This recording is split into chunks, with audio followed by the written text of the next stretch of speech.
thing go up? Does this thing come out? It doesn't matter. All right. Hello, everyone. Thank you for being here. Initially, we intended to use this press conference to ask for the public's help in identifying and locating someone who we believe carried out one of the most depraved crimes one person could possibly commit against another human being. And it took the life of an innocent New Yorker. But at this hour, I am pleased to announce that a short time ago, alert NYPD transit officers took a person of interest into custody. I want you to know that this apprehension was another in what has become a series of joint efforts involving different crimes between the police and the public we serve. In today's case, we were able to get incredibly clear and detailed images of the suspect from the initial incident. Then we asked the media to broadcast those images far and wide so we could use the viewing public as a force multiplier. And New Yorkers came through again. It was just before 7:30 this morning when our person of interest and the victim were both riding an F train to the end of the line at Stillwell Avenue in Brooklyn. As the train pulled into the station, the suspect calmly walked up to the victim, who was in a seated position at the end of a subway car. The suspect used what we believe to be a lighter to ignite the victim's clothing, which became fully engulfed in a matter of seconds. Officers who were on patrol on an upper level of that station smelled and saw smoke and went to investigate. What they saw was a person standing inside the train car, fully engulfed in flames. With the help of an MTA employee and a fire extinguisher, the flames were put out. Unfortunately, it was too late, and the victim was pronounced on the scene.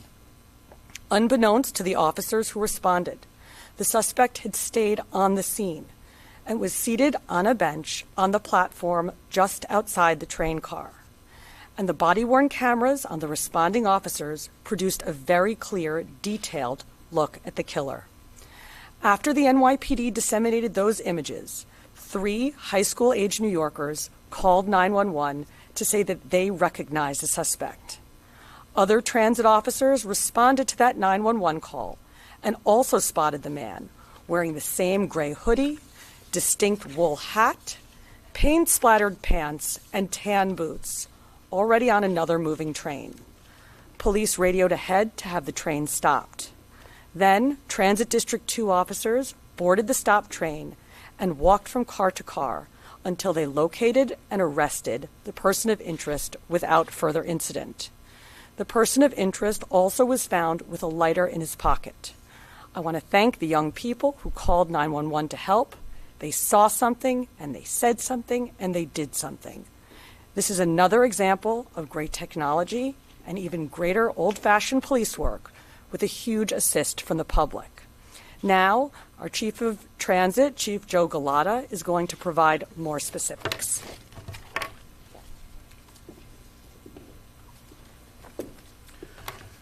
Good afternoon. Once again, we're here talking about the great work that the public does alongside our offices. A 911 call was received that this individual was recognized at the J and York Street station on the F line. Our transit sergeant responded to that location, met with these young high school students, looked inside the train, and saw an individual that he recognized from wanted flyers that we got out earlier. He confirmed that it was our individual wearing the same clothes and hat and radioed ahead. Our officers in District 2 stopped that train at Herald Square and was able to keep the doors closed, walk the train, and place this very dangerous individual in custody.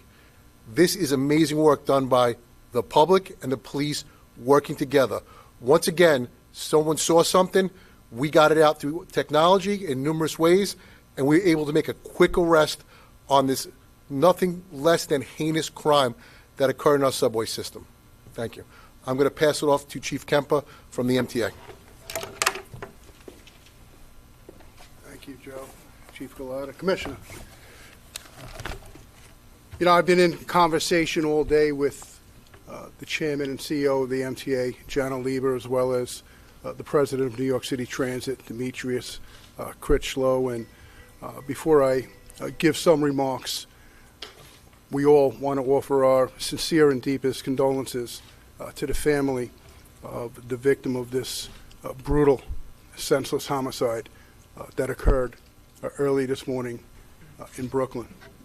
The MTA team has been involved, myself included, from the inception of this incident, working hand in hand with the NYPD to offer closure or get to a closure of this case.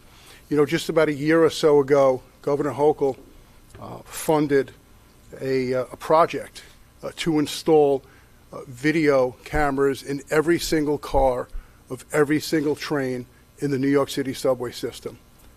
The chairman, Chairman Liba, Demetrius Krishlow, took that and challenged their team at the MTA to get those cameras installed by the end of calendar year 2024. And as I stand here now, we're proud at the MTA to report that 100% every single subway car in New York City is outfitted with video surveillance on each train in the city. So that challenge was met, and just recognition and congratulations to the team at the MTA for getting that done. It was not easy to do. Today's brutal murder was captured on one of those onboard train video cameras. It offered detectives immediately answers to questions that they had. What happened? It offered them images of the perpetrator. It allowed them to take those images and release them to the public. And it allowed the public to see something and say something, and that's why we're standing here now reporting that an individual is in custody, a person of interest is in custody. So now we're calling upon the rest of the justice system to step up and do their jobs. There must be strong, swift consequences on this person, and I use that term lightly, who committed this brutal, brutal homicide. There is no room in civilized society for people like him to be walking around. Thank you. We have time for a few questions. I'll take Dean Moses, AM New York. Thank you very much for your time. Two questions.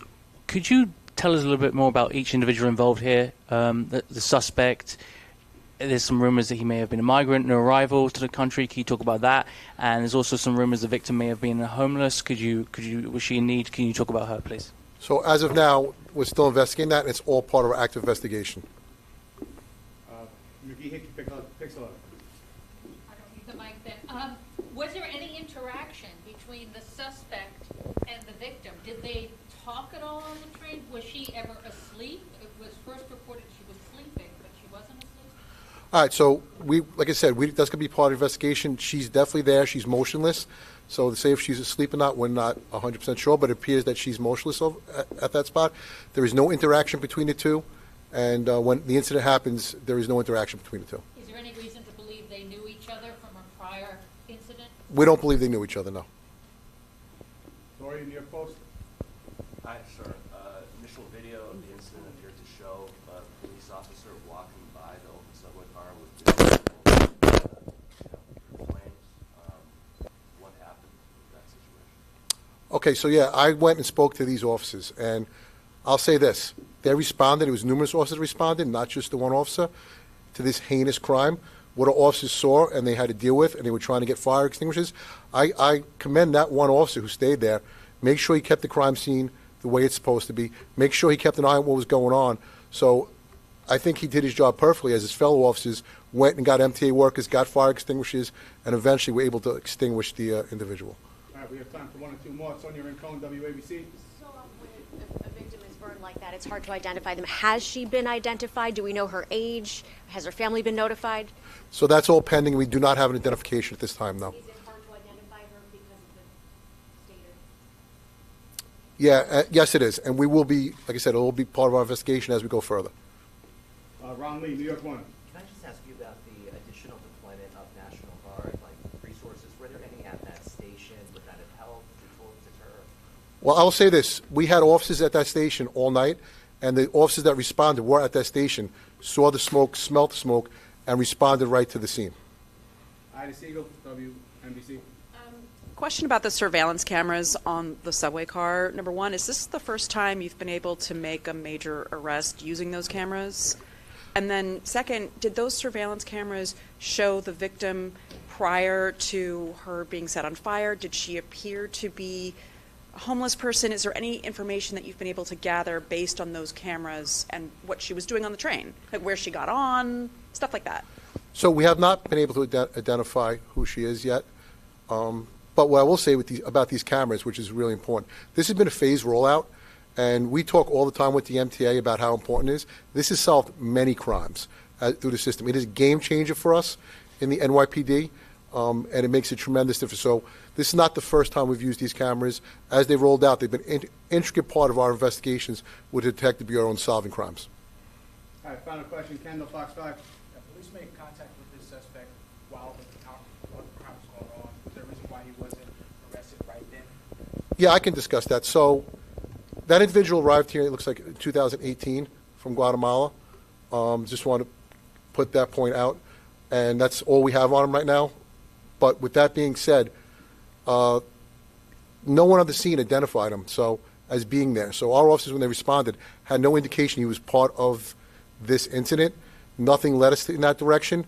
Once again, the cameras put us there and put us in that direction, and we were able to figure out that he was involved in it later on after we got the camera video footage back. And the body-worn camera worn by the officers was a really big piece of getting that wanted flyer out. That picture was so clear, so that was an intricate part of this investigation as we went forward. All right, thank you everyone for your time and attention.